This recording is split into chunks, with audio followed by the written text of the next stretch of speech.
Ito po yung office ni Tita Heidi. Malinis na kasi masipag ang kasama nilang si Ate Jack. Parang si Ate Ruba. Si Ruba kasi ano yun, mabilisang kumilos. Tapos bara-bara si Jack maano. Parang masinop siya pag magawa. O, tingnan mo. Kasi kahapon naglaba siya paggabi. O, malinis na. Dito na rin sila natutulog, te. Ayan yung office at saka study room nila. Yan. Oh, cute. Ayan na po. Si Agent Fernandez. Manonood kami ng Lavender. Netflix. Oh, ayan o.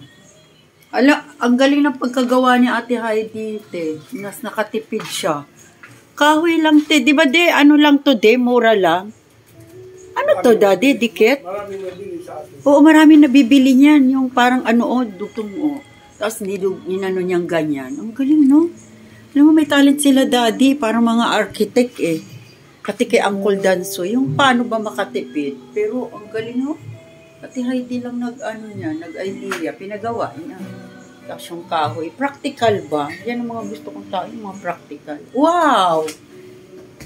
May corona. Pwede bang masuot ang corona? Wow! Eto si Mama. King and Queen. I am the Queen. Yay! Galing, ha?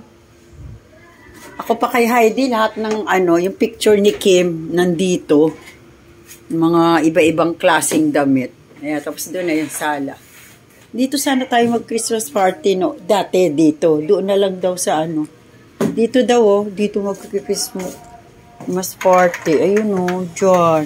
Dyan na lang aayusin. Dito na malawa. Kasi hirapan din si Uncle Danso. Okay na yun. Napabitaw pansit. O, diba?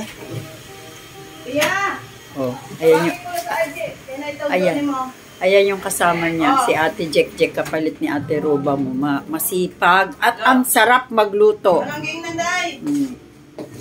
Masarap magluto. Lahat ng niluto niya.